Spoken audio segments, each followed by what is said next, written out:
Hey, I'm Trenton Mason. I'm here at Paintball Fit in Waxahachie, Texas, and I play for the newly appointed pro team, Paintball Fit. So when did you start playing paintball? It was probably about 9 years ago, going on our 9th year.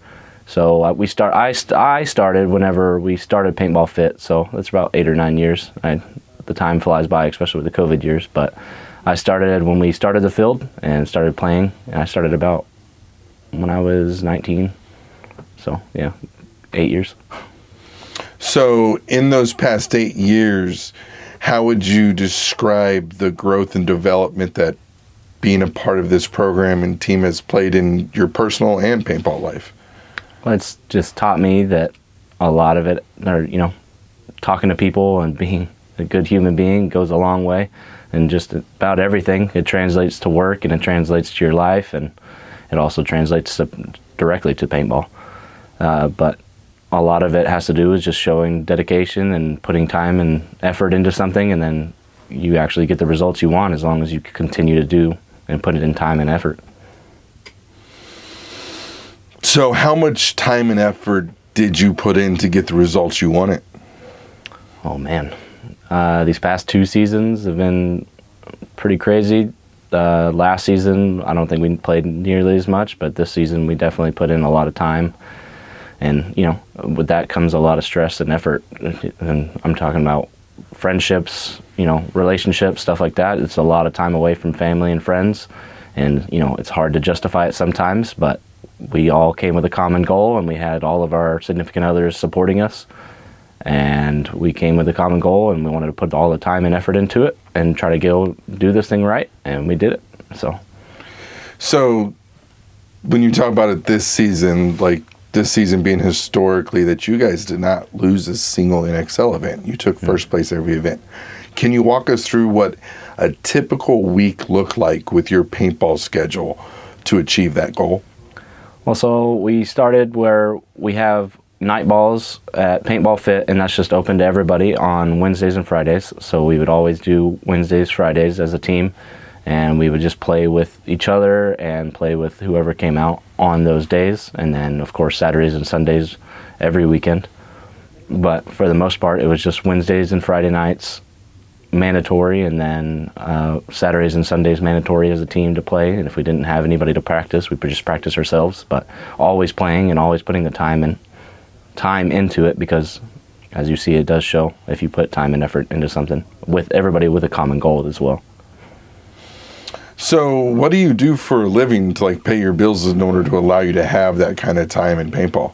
So I'm actually in more of a fortunate situation. So I own Paintball Fit, Hydra Fit with my family, the Lucals. I am their cousin/nephew, and we're all equal business partners and all of that. And then, so there's a part of it, so it allows us to kind of play and schedule around it. But I also run a metal manufacturing business on the side. That one, it helps pays the bills, and Monday through Friday type stuff. It just, my schedule flexes, but those 3 things are what mainly drive and allow me to schedule my own stuff. We're our own bosses, so we're able to schedule and take the time we need to be able to do this thing right. So am I imagining it's, even though you're your own bosses, it's a lot of working long hours on the days you can to make up for the days you have to call it quits early because say there's a new NXL layout out. Is it safe to say over the past couple months you guys have probably put an extra few hours in because we're in the off season, or have you kept the same crazy practice schedule? So we didn't necessarily keep the same crazy practice schedule, just purely because this off season we'd really kind of owe our significant others and our friends and our family to just spend a little bit more time with them, because it is, you're asking for somebody to spend almost an entire year away from them to then on the off season then spend more time. So, but if you have a good support system, you talk it out and you just communicate and say, hey, this is what I want to do, and I can give you these days if you can give me these days, and then you make it work. So this off season has been mainly me just trying to spend time, because I've got a 7-year-old daughter, and I've got, Lauren, my girlfriend, and just all of our family, just trying to spend time with those guys. So a lot of it has just been me spending time with them in the off season. But with work and stuff like that, we're working a lot of hours to make up for the time we've been gone for playing and stuff like that. So, we're looking at 12, 14-hour days. Which, I mean, to touch on it, when we talk about significant others, you're actually like a double paintball household because your significant other actually plays pro for Dallas Vibe. Right. So I imagine that's got to be even tougher, right? Because you're going to events if you both are going. Because even if she's not playing, she's working the Hydra booth normally. She's very involved in your paintball life in the field and her own paintball life. And just a few minutes ago, I saw her shoot her daughter for the first time. That was that was an experience that we were witnessing from the side. Yeah. That was a core memory unlocked. It looked like. So, is that where you met your significant other though? Was in paintball? Yeah, so I met her, she's going to kill me for not remembering the exact date, but I'm sorry. But I met her through paintball, yeah. So we met and we started talking and, a lot of people, I just wanted to meet her. We've trying to feel each other out, see if we were, good people, good human beings. We both met each other and we both had common goals where we wanted to play paintball and we wanted to live our life together and spend as much time as possible together. And she's been killer this whole time because I'm asking her to I only give her maybe 3 hours a day, and that's only when she's here. And that's all I give her during a day, and she still loves me and supports me through it all. So it's really hard. It's a really hard ask to say, hey, I want to spend 3 hours with you, and that's it, a day. And maybe not even that, because half the time I'm tired when I come home, so I fall asleep when we're watching our shows or something. But it's a really hard ask, but she gets it, she understands, and she fully supports me. And I fully support her when she's playing, and, we talk about paintball and scheduling and stuff like that. And she has her own team that she runs. She runs all little girls team, the Dallas Dolls, who, the whole little girls youth line is what I'm talking about.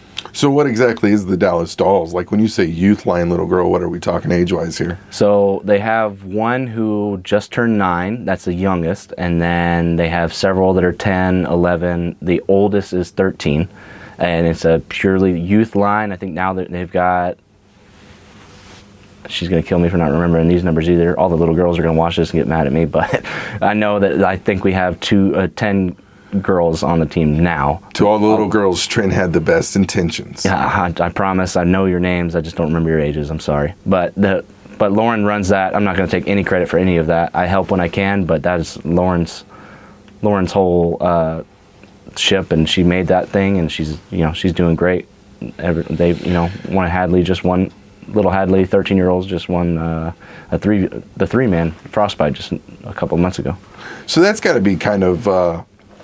Maybe refreshing is the word, or kind of cool, because, so I work in paintball, obviously, I sit here and get to interview you guys and film all your events and stuff, but it's really hard for me to get to go home and talk to my wife or talk to my family about paintball, because they just don't understand it, right? This is almost a drug of its own. It's like, it's love that other people can't see, you either have to get bit by the bug or you don't, but like the fact that you can kind of go home and it seems like she's very understanding, only 3 hours a day. But then those time you get together, you can also talk about the things you are most passionate about. And there can even be the same amount of excitement. Like, that just seems kind of like a rare find. Yeah, like I said, I was very fortunate to meet her and her being in my life. So, and, she's the best support system that anybody could ask for. I don't, people ask me how I do it, and I'm like, well, I don't know, because if I didn't have her, it'd be really hard. She's the only one that I think that would get it. So for the other people that are struggling out there, I'm sorry, but you don't have a Lauren. But she's sick and she supports us, and and everything I do, whatever I decide to do, she supports it. She's right there by my side 24/7. So I feel like that could be a new Hydra shirt. You don't have a Lauren. Yeah, honestly, I do need to make a shirt and wear it. Between everything, well, just seeing all the stuff she does at the booth and everything with Sarah, like I've just seen her from a media standpoint, filming everything, being very involved on a lot more than just playing on Vibe, like you said, everything. Yeah, she does killer with social media stuff too. Yeah, but moving back to your paintball career, so where would you say your role falls on the team? So you said you're the cousin, so you are family, but you've got the 3 brothers and all that. So where does your role and position kind of fit within the ecosystem that is Paintball Fit? So I normally, it's funny because like we all have our kind of, Johnny really is the I would say, the behind-the-scenes captain. Everybody gives credit to Colt, but Johnny's definitely the behind-the-scenes captain that gets no credit. He kind of flagships everybody and keeps everybody accountable. He keeps everybody straightforward, but, with that being said, he does trust me a whole lot, and I trust him, so we don't really clash. We just bounce ideas and say, hey, I think ideology-wise, this is how it's going to happen, this is what's going to happen, this is what we need to change, and we normally agree on everything, and if we don't, we talk about it and we decide. But for the most part, it's like, I deal with my couple of guys that I normally am playing behind, because I normally am the two on the snake side. So, with Scott Stewart and Brody Lukow, I normally predominantly try to work with those guys, and Johnny trusts me with those. So it's easier to try to cultivate that knowledge and then get everybody on the same page. And then with Johnny, he's able to talk with everybody else and get everybody, he takes over most of the team, and then I just take over, a little selfish, but I take over just me and then the two guys that I work with. And then, well, of course, we bounce ideas off each other and we talk about it, and we give it information. It's not so secluded and niche-like. It's just more of, this is the side we're playing, and I need everybody to get on the same page on this side before we can present it to the team. So then once we're on the same page, then I'm kind of the, communicator between both sides and both, the whole grand scheme of the team. But for the most part, I'm just the co-captain. I guess you could give me the title of co-captain of the team. So you said you work with your 2 or 3 guys over on your side. If I were to bring them in here and interview them and ask them to describe you in 1 word or 2 words, how do you think that would go? What do you think they would say? Probably blunt and direct. No, it's not the best. It's not the best descriptive words, but I definitely I try to just get the information, because especially with these layouts, only 1 week, there's not a lot of time to talk and crapshoot ideas that maybe not even fully work. We are open and we do bounce ideas off each other, but I'm very direct. I'm saying, hey, this is what I feel is going to happen. And normally, 99% of the time, especially Scott Stewart, I say it and he's already thinking it. So he's like, yeah, I think so too. So it's pretty easy for us to get on the same page. So blunt and direct, that's not a bad thing. I mean, what you just said isn't the first time I've heard that in paintball. To quote Dizon, I have a limited amount of time to get the information from my brain to my mouth, to your ears, to your brain. So I don't have time to fill it with pleasantries. Yeah, and I agree with that, because my brain is so scatterbrained as it is. So once I think of something, I say it immediately, so it gets out there, and then we discuss it, and then, all right, now we finalize the answer. So you're 8 years into your journey, and you said it was Paintball Fit, but there was a year there that you weren't actually called Paintball Fit. You want to talk about that a little bit? Yeah, so we started the field as Paintball Fit, and at the time, Johnny, Brody, and our dad, JD, he's my uncle, but I call him Dad, because he's pretty much raised me. My dad, they had this team called Apex Predators, and they just ran that organization. They have been playing for a while. Me and Colt had not been playing at the time, so then when we came, naturally we just pick up that name because that's all they've known. So then we were the Apex Predators for 2 seasons, actually. And then once that happened, we did all right. Our first year, we did awful. We came in. The problem was that Johnny and Brody were D3, and me and Colt were beginner, so we had to play D4. And man, we got worked in D4. I don't think we won a single point. And that happened several events, and then we started getting in our own, being able to play a lot, and trial by fire in a sense. We had no chance other than to get better, or we're going to keep losing. And we're a pretty competitive family, so we don't like to lose. And so we did that and started getting better. Didn't really win any tournaments, but we played. Started getting out of prelims. That was a cool thing as a family, and then just started small milestones at that point. And then right about the second season is truly where with Apex Predators is truly where I started winning tournaments. So the first tournament I ever won was a 2v2 when NXL was doing those. Out there at Outlaw Paintball, me and Caleb Baisley won a 2v2 tournament together, so that was pretty sick. But that was my first ever win, and then after that it started snowballing, where I won that year. We won the Frostbite, and then the following season we started just steamrolling and won several events as Apex Predators for local leagues. But then that third season is when Paintball Fit was created, And then, as you know, our D4 season in Paintball Fit, we did pretty well. I feel like not as much good as I would have liked, but we did pretty good. And then you guys played D3. Mm-hmm. And we just played D3 our 4th season. That was, it went good. And then we only lost 1 event. We won 4. So. And then what happened after D3?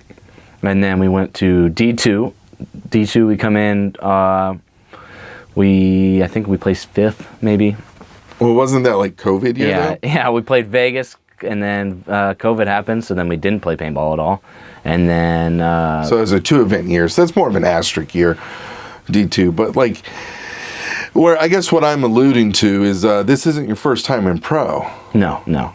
So then so we Greg Pauly basically said, hey, I don't want to sell the spot to a lot of to random people. I'd rather give it to the homegrown people that are here. Us being only playing 2 events in D2, we were like, well, I don't want you to sell a spot. And the AC Dallas program, John, Fuzz, and TJ, they've given us a whole lot of knowledge and respect. So like we can't do that program wrong. And then Mark Johnson with AC Diesel was still around and had his team, so we couldn't let that fall apart or go to somebody who just wasn't part of that program or around those roots. So we just said, yeah, we'll take it and we'll try to do our best. And then so we played pro, got relegated, as everybody knows. And then from there, it was just, we came and sat down and we were like, all right, well, we're not going to quit paintball because our whole lives are invested in paintball. So either we can get really good at paintball and actually, do what we want to do. And we did, that year, I think we came out, won the first event of Florida in Semi Pro. Placed decent, subpar performance, I feel like, for us. But as we were going, we were learning, and everybody's coming into their own. And then that rolls us into this season where we won 5 events. And, for the most part, a lot of people would say that's unbeatable, but there's still little asterisks. Certain, we lost 2 matches that I still look at that are subpar performance because I know that we could have done better because we just play a lot. We've worked too hard to not win every match of every tournament. So you're holding yourself that accountable that you took first place 5 times in a row, but you're recalling that you lost 2 matches out of how many? How many matches did you play in an event when you win? Is it 12? Let's see, 4 plus a 3 out of prelims, so that's 7, right? 7? Yeah. So 7 times 5 is 35? 35 matches we lost to, and those are the only ones I think about. Who'd you lose to? We lost to Royal City Sea Dogs and I believe Dallas, and then we lost to Newbies. Shout out to those guys. They've been playing really well. We lost to them at Cup in our the Champions Cup prelim thing. And I know a lot of people will be like, well, the prelims didn't matter. It's all seeding. It didn't matter. And yeah, we won the event, and who cares? But I care because those are spots where we lost, where we shouldn't have lost. And I'm not taking any credit away from them, and I'm not saying we're better than them by any means. I'm just saying that I hold myself and I hold the team accountable that we should 100% win every match of every tournament. So you're chasing perfection. Yeah, and perfection is unobtainable, but as long as you can go in that trajectory, you can do pretty well. I mean, a perfect season's not unattainable. It's not unattainable to not lose. I mean, you came really close. Yeah, and I'll put it in perspective too. So our D4 season, I believe it was Dallas again, and we won every match. We never lost a single match, and we had only lost 2 points the entire match, and I lost it at those 2 points because we almost had a perfect tournament, and I knew, and it was 2 points that we threw away ourselves. It was, and I'm not talking crap to the other teams. Sure, they won the point, but we threw it away because we were in situations where we could have.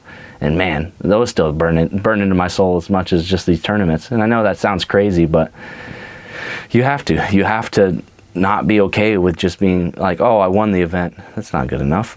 Because you only win one, go to the next one, win another one. Because after this season, no one's going to care that we won 5 events.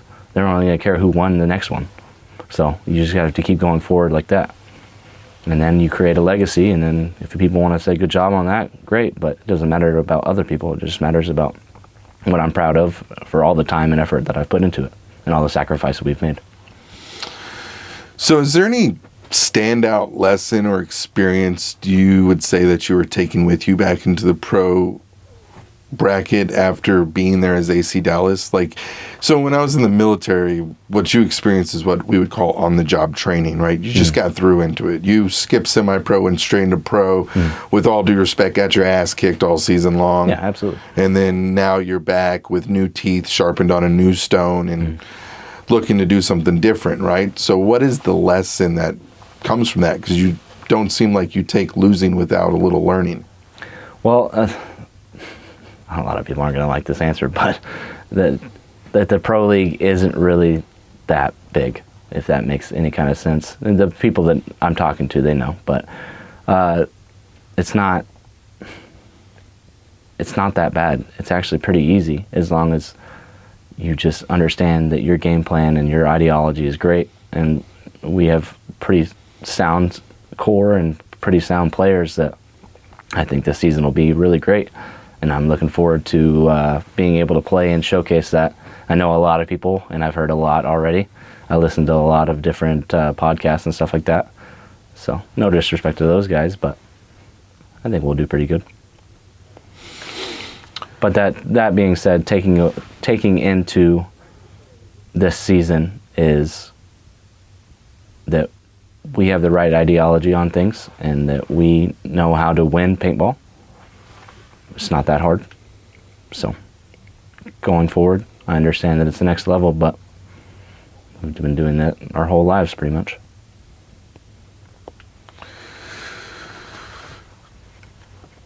So do you care to make a prediction where you think your first season back in pro is going to probably end up at? Like, if you take into account what you know as a team and your experiences in the past, where do you think you sit at the end of the first season? Like, I truly believe that if everybody is on the same page and everybody plays what they can play as a team, I think we are top 10. And I'm not going to be, overconfident or really anything stupid. It's just, I believe we are top 10. I know a lot of people think we're bottom 4 and we have to earn our, take our lickings and earn our stripes, but it's not that bad.